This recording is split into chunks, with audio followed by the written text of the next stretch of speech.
The night was wrapped in a deep, velvety quiet as Richard drove along the dimly lit coastal road. The only sounds were the distant crashing of waves and the soft hum of his car's engine. Freshly promoted to admiral, Richard preferred solitude after long days at the naval base. He had spent most of his life navigating turbulent seas, but tonight he was navigating in eerie stillness. Up ahead, he noticed a figure walking by the roadside, the lone silhouette of a woman illuminated briefly by his headlights. She was tall and graceful, her ebony curls catching the light. Richard slowed down, concerned for her safety in this desolate stretch of road. He rolled down his window as he approached. "Excuse me, miss, are you all right?" The woman turned, her eyes reflecting both surprise and guarded curiosity. "I'm fine. Just finished a late shift," she replied, her voice steady but tired. "The buses stopped running. Let me give you a lift. It's not safe out here." She hesitated for a moment, then nodded. "All right, but you'll need to go my way." Richard smiled. "No problem. Where to?" She gave him an address, and to his surprise, it was only a few blocks from his own home. "Small world," he muttered. He didn't mention his title. There was something refreshing about being just another stranger on the road. They settled into a comfortable silence as the car moved through the quiet streets. After a while, she broke the silence. "I'm Emily. I work at the Marine Research Center." Richard glanced at her. "A marine researcher? Impressive. I'm Richard." He left it at that. Emily chuckled softly. "You sound like you're avoiding the details." "Maybe I am," he said with a playful grin. They continued their conversation, discovering mutual friends and favorite haunts. As they neared the neighborhood, Emily suddenly laughed. "What's funny?" Richard asked. She pointed to a house's house. "That's where I'm going. I live in the apartment right behind it." Richard was stunned. "You're kidding." "Nope. Looks like we're neighbors." As they pulled into the driveway, the quiet night seemed to fill with an unexpected warmth. Emily glanced at him. "Thanks for the ride, Richard. Maybe I'll see you around." He smiled. "I'm sure you will." As she walked toward her apartment, Richard watched her, realizing this chance meeting on a quiet road might be the start of something more. Life at sea had taught him that the most unexpected encounters often led to the greatest adventures. The next morning, Richard, officially on leave, was relaxing on his porch with a cup of coffee when he saw Emily struggling with her car. She kept trying to start it, but the engine coughed and sputtered. He didn't hesitate. Heading to his garage, he grabbed his keys and drove over, stopping next to her. "Need a hand?" he asked, leaning out of his car window. Emily looked up, surprise flashing in her eyes. "Richard, what are you doing here?" "I live next door. Remember?" He smiled. "Looks like you could use a ride." She hesitated, then sighed. "I guess I don't have a choice. I can't be late again." Richard opened the passenger door, and she climbed in, glancing at him with a mix of gratitude and curiosity. "You really don't have to do this," he shrugged. "I'm on holiday. Besides, it gives me a chance to be a good neighbor." As they drove toward the Marine Research Center, the awkwardness from the night before melted away. They chatted more easily now, the morning light softening their words. When they pulled up to the office, Emily turned to him. "Thanks again, Richard. You've saved me twice now." He smiled, a little awkward. "Anytime." As she stepped out, Richard watched her go, a feeling of connection growing stronger. He realized that what had started as a quiet drive on an empty road was turning into something more, a bond neither of them had expected. The afternoon sun cast a golden glow over the coastal town, Richard strolled through the bustling marketplace, enjoying his day off. The aroma of street food and the hum of conversations filled the air. He was lost in thought when a sudden jolt broke his calm. A group of young men bumped into him, and one of them yanked his wallet from his pocket. "Hey!" Richard shouted, instinctively sprinting after them through the narrow alleys. His heart pounded as he navigated twists and turns, but the thieves were quick and disappeared into the labyrinth of back streets. Frustration surged within him. He stopped, breathing heavily. Suddenly, a familiar voice called out, "Richard." He turned to see Emily standing a few meters away, her grip firm on a young man struggling to break free. His wallet dangled from her other hand. Richard's eyes widened in shock and relief. "You caught him," he gasped. Emily nodded, slightly out of breath, but wearing a triumphant smile. "He ran right past me. Didn't think I'd chase him." "Did you?" the young thief squirmed. "I'm sorry. Please, just let me go." Richard and Emily exchanged a glance. Emily softened, her eyes showing a hint of compassion. "Just don't do it again. You understand?" The boy nodded frantically. Emily released her grip, and he bolted, disappearing into the crowd. Richard exhaled. "You let him go," she shrugged. "He's just a kid. He looks scared." There was a moment of silence before Richard spoke. "Thank you. That could have ended badly." Emily smiled, handing him his wallet. "Looks like I'm saving you a lot lately." He laughed, a bit self-conscious. "Seems so. I owe you a lot. Just doing my good neighborly duty," she teased. He looked at her thoughtfully. "How about lunch? My treat, as a proper thank you." Emily hesitated, then smiled. "All right, Admiral, I'll take you up on that." He raised an eyebrow, surprised. "You knew? Your car's got a naval sticker, and you walk like you're inspecting a fleet." She smirked. Richard laughed. "You're sharper than I thought." They walked side by side to a small cafe by the harbor, their conversation growing more comfortable, the barriers between them slowly dissolving. As they shared stories over lunch, Richard realized how much more there was to Emily than he had seen the night before. For Emily, the quiet, mysterious neighbor was beginning to feel like someone she could trust, a rare connection she hadn't expected. Little did they know, this afternoon was just another chapter in a story that had only begun. The cafe buzzed with a warm, relaxed energy as Richard and Emily settled into their seats by a window overlooking the harbor. Sunlight danced on the water, and the scent of freshly brewed coffee filled the air. It was a simple place, cozy, with checkered tablecloths and the quiet murmur of patrons enjoying their meals. Richard watched Emily as she looked over the menu, her expression thoughtful yet relaxed. He couldn't help but smile.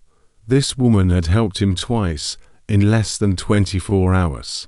Yet he still felt like he was just beginning to understand her. "So, Admiral," Emily began, a playful glint in her eyes, "you've been keeping secrets."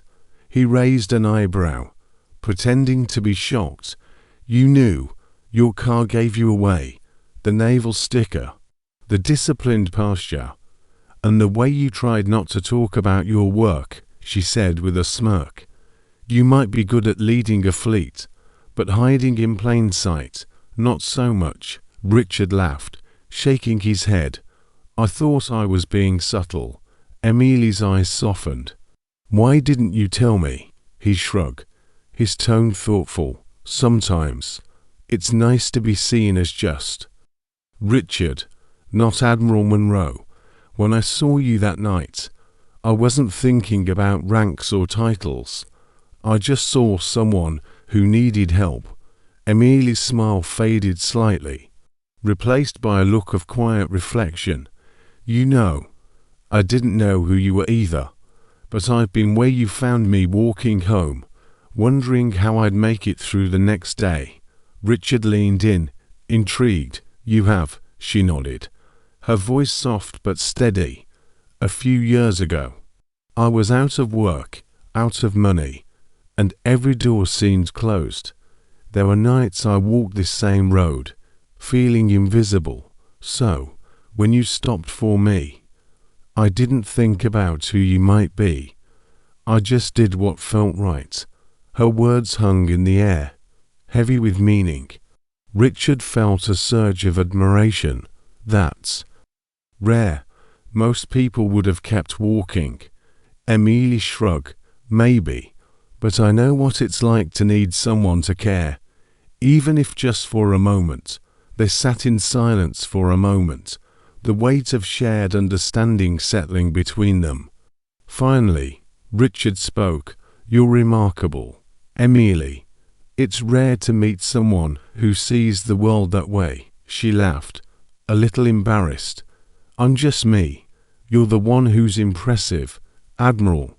Remember, Richard shook his head. Titles don't mean much when you're stranded on a quiet road. That night, you reminded me that we're all just people trying to get by. Emily's eyes met his, and something unspoken passed between them, a connection deeper than words. You know, she said, I don't care about titles or backgrounds. You're you, and I'm me. That's enough. Richard smiled, feeling a warmth he hadn't felt in a long time. You're right, it is enough. As they continued talking, sharing stories of their pasts and dreams for the future, Richard realized that this woman, so different from anyone he'd known, had opened a door he hadn't even known was closed. And for Emily, the Admiral who had stopped on a quiet road was becoming more than just a kind stranger. He was someone who saw her, truly saw her. Their lunch stretched on, not because they were hungry, but because neither wanted it to end. Each word, each glance, drew them closer, erasing the invisible lines between their worlds. The afternoon sun had begun its slow descent when Richard and Emily left the cafe. The soft breeze carried the scent of salt from the nearby sea. They stood by the entrance. The quiet moment stretched between them. Thank you, Richard, Emily said, her eyes reflecting a mixture of gratitude and something deeper. I mean it, today. It meant a lot. Richard smiled gently. It's the least I could do. You've done more for me than you know. Emily nodded, then turned to walk back to her apartment. Richard watched her go, a sense of something unspoken lingering in the air. He finally got into his car and started the engine, the hum of the motor filling the silence. The streets were mostly empty as Richard drove through the quiet neighborhood. The calm was comforting until he noticed a commotion up ahead, a group of men surrounding someone. As he slowed down, he realized, with a sinking feeling, that the person in the center of the group was Emily. Her tear-streaked face was contorted with fear and pain. The men, all in navy uniforms, were jeering and shouting. One of them sneered, "You don't belong here, do you?" Richard's blood ran cold. He didn't hesitate. He slammed the brakes and jumped out of the car. "Hey!" he roared, his voice cutting through the chaos. The men turned, surprise flashing in their eyes. "Admiral," one of them stammered. Richard's eyes blazed with fury. "What do you think you're doing?" One of the men, a junior officer, tried to justify their actions. "She was." "Silence," Richard snapped. "You're disgraceful. Report to base immediately." They hesitated, fear and shame flickering across their faces. Then, without another word, they scattered, disappearing into the shadows. Richard knelt beside Emily. "Are you okay?" Tears streamed down her face. They hurt me." Her voice trembled, and she clung to him, her body shaking. Richard's heart ached as he held her. "You're safe now. I'm here." Her grip tightened, but her strength faded. She swayed, her eyes fluttering closed. "Emily." Richard caught her as she collapsed, her head resting against his chest. Panic surged through him, but he held her close, whispering, "I won't let anything happen to you." The quiet street, once filled with cruelty, now held a promise Richard was determined to keep. The hospital's sterile white corridors felt cold and distant as Richard carried Emily through the entrance. Nurses quickly took over, guiding her onto a gurney and wheeling her away. Richard followed, his heart pounding with worrying. The bright lights overhead blurred into streaks as they rushed through the halls. "Sir, you'll need to wait here," a nurse said gently, gesturing to the waiting room. Richard nodded numbly. Watching the doors swing shut, he sat down, his mind racing. The image of Emily, vulnerable and hurt, haunted him. He clenched his fists, frustration and guilt gnawing at him. How had things spiraled so quickly? Hours later, the door opened, and a doctor emerged, a middle-aged man with graying hair and kind eyes. Richard stood up, tension radiating from him. "How is she?" Richard asked urgently. The doctor sighed, his expression grave. "She's stable, but there's a complication." Richard's heart sank. "What do you mean?" The doctor hesitated. "It appears she suffered a trauma-induced memory loss. When she woke up, she didn't remember much: her name, where she was, who you are." Richard's face paled. "What? She doesn't remember?" The doctor shook his head. "We'll need to monitor her closely. These cases can be temporary, but it's hard to predict." Richard ran a hand through his hair, trying to process the information. "She needs someone. Does she have any family we can contact?" A shadow crossed the doctor's face. "No. Emily has no living family. Her parents died in an accident years ago. I knew them well, we were close friends." Richard's eyes widened. "You knew her family?" The doctor nodded, his voice softening. "She was just a teenager when they passed. She's been on her own ever since. I've tried to look out for her when I could, but..." He trailed off, his expression heavy with regret. Richard felt a wave of emotion crash over him: frustration, guilt, responsibility. He thought back to their conversations, the strength she'd shown, despite everything she'd faced. "She's been through so much," he whispered. The doctor placed a hand on Richard's shoulder. "She's strong, but she needs help to recover." Richard's jaw tightened. "I won't leave her. She doesn't deserve to go through this alone." The doctor studied him for a moment, then nodded. "She's lucky to have someone like you." Richard didn't feel lucky. He felt the weight of responsibility pressing down on him, a determination to protect the woman who had already faced so much. As he walked down the quiet corridor toward Emily's room, he knew one thing for certain: he wouldn't let her face this battle alone. The sterile light of the hospital room felt cold and distant as Richard sat by Emily's side, waiting for her to wake. The silence was heavy, and he found himself lost in thought, replaying the events of the past few days. How much had changed in such a short time. Then, slowly, Emily's eyes fluttered open. At first, she blinked in confusion, her gaze shifting around the room, trying to make sense of her surroundings. She didn't seem to recognize him at first. Richard's heart tightened.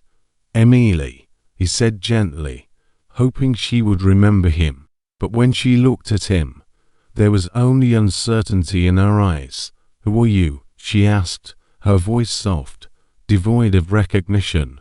Richard's breath caught in his throat. The woman who had once shown such strength, such character, now she seemed like a stranger to him.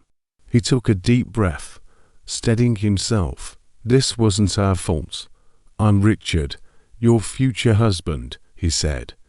His voice resolute. Emily frowned, clearly confused. Husband. Richard smiled softly, a glimmer of hope in his eyes. Yes, I've known you for a while now, and I've come to care for you deeply. I promised I wouldn't leave you, Emily, and I'm going to keep that promise. The words hung in the air between them.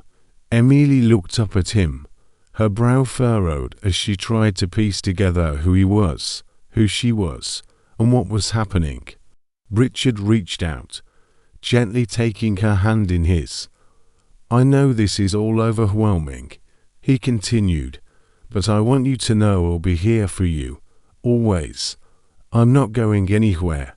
Emily's lips parted as if she wanted to say something, but no words came out. Slowly, she squeezed his hand, a silent acknowledgement that, though she might not remember him, she felt something she couldn't fully understand yet. Days passed, and Emily was finally released from the hospital, though her memory remained hazy. She found herself in Richard's company more and more. They spent quiet days together, with Richard supporting her every step of the way as she tried to piece together fragments of her past. One evening, as they walked through the park, the sun setting behind them, Richard stopped and turned to face her. The weight of his emotions was clear in his eyes. Emily, he began, his voice trembling slightly, I know things are different now, but I've come to realize that I don't want to live without you. I want to spend the rest of my life with you, no matter what the world thinks. Emily stared at him, unsure of how to respond, yet the sincerity in his words touched something deep within her. Richard dropped to one knee, his gaze never leaving hers. Emily, will you marry me? Will you be my wife? Despite everything we've been through, tears welled up in Emily's eyes as she looked down at him, her heart racing. The man kneeling before her wasn't just a stranger anymore. He was someone who had cared for her when she had nothing, someone who had stood by her side when the world seemed dark. Yes, she whispered, her voice thick with emotion. Yes, I will marry you. The park around them seemed to disappear as Richard stood and pulled her into a tight embrace. In that moment, nothing mattered except for the love they shared. Weeks later, the wedding was small but intimate. Richard, the Navy commander, married Emily, a woman who had fought through adversity and had captured his heart. Despite the challenges they faced, society's expectations, her memory loss, and their differing backgrounds, the power of their love was undeniable. Richard and Emily proved that love transcends all boundaries, that it cannot be held back by race, status, or circumstance. Together, they forged a new life, a life built on trust, mutual respect, and unwavering love, and in the end, nothing could beat the power of their bond.